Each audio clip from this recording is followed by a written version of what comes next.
من الشیطان الرجیم بسم اللہ الرحمن الرحیم۔ سمندری جانوروں میں سے فقط 2 جانور کھانے کی اجازت ہے، یعنی مچھلی اور جھینگا۔ باقی کسی اقسام کے جانور اگر وہ سمندری جانور ہیں تو کھانے کی اجازت نہیں ہے۔ مثلا کچھ مسلمان کیکڑا کھاتے ہیں اور شاید وہ لابسٹر بھی کھاتے ہیں۔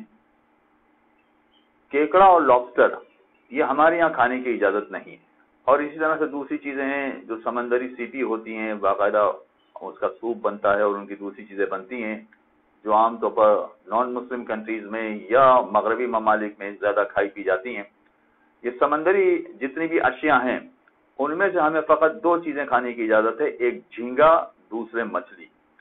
اور مچھلی میں بھی یہ پابندی ہے کہ وہ چھلکے والی مچھلی ہونا چاہیے، اسکیلز والی مچھلی ہونا چاہیے۔ فقط چھلکے والی مچھلی کھانے کی اجازت ہے۔ اگر وہ مچھلی بغیر چھلکے والی ہے، یعنی اس کے اوپر اسکیلز چھلکے وغیرہ نہیں لگے ہوئے ہیں، تو وہ مچھلی بھی ہمارے یہاں کھانے کی اجازت نہیں ہے۔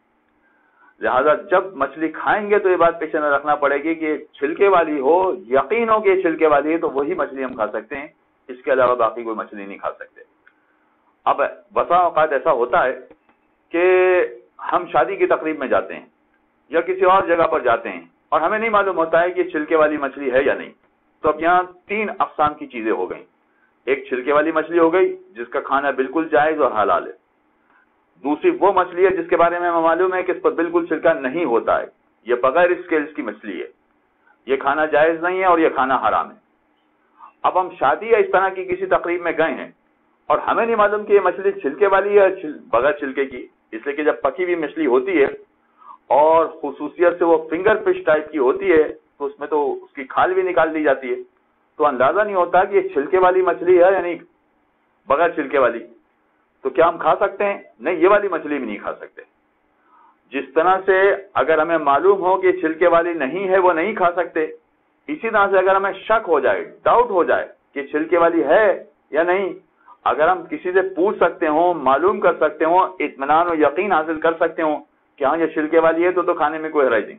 لیکن اگر ذرا سا بھی ڈاؤٹ ہے، شبہ ہے کہ نہ جانے چھلکے والی ہے یا نہیں، تو شادی کی تقریب ہو، برتھ ڈے پارٹی ہو یا مثلا کہیں اور جانا آنا ہو، وہاں پر جتنی بھی بغیر چھلکے کی یا شک و شبے والی مچھلی ہوگی وہ مچھلی ہمارے لیے کھانا ممنوع ہے، یہ کھانا ہمارے لیے جائز نہیں ہوگا۔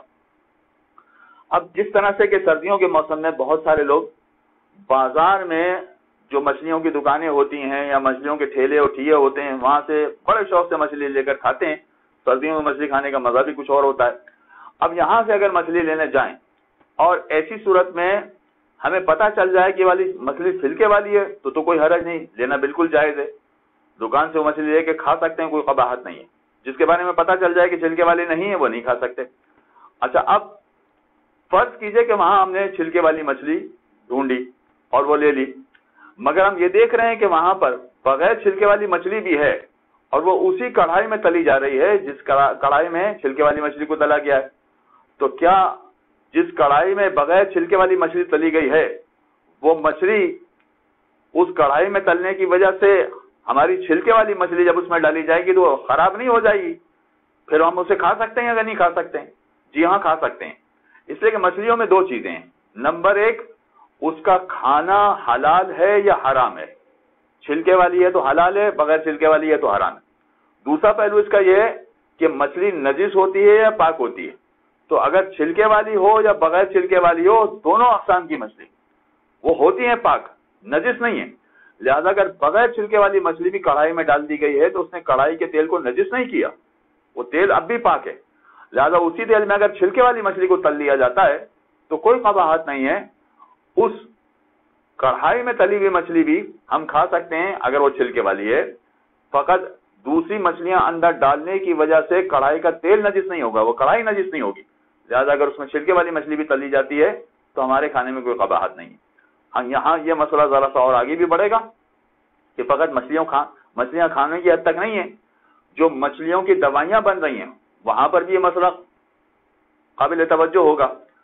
وہ چاہے مچھلی کے تیل کی گولیاں ہوں یا مچھلی کا تیل جو عام طور پر بچوں کو پلایا جاتا ہے یا کمزور افراد کو پلایا جاتا ہے، اگر یہ تیل ہے تو اس میں بھی ہمیں دیکھنا پڑے گا کہ یہ تیل اس مچھلی کا ہے کہ جو چھلکے والی ہے یا اس مچھلی کا ہے کہ جو بغیر چھلکے والی ہے.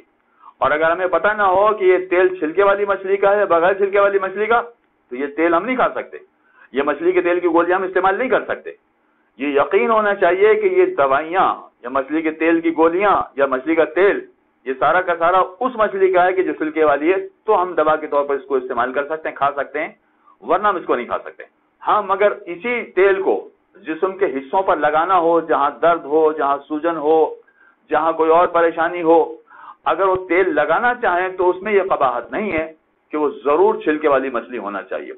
اگر جسم پر لگانے والا تیل ہے تو وہ چھلکے والی مچھلی کا بھی صحیح ہے، بغیر چھلکے والی مچھلی کا بھی صحیح ہے.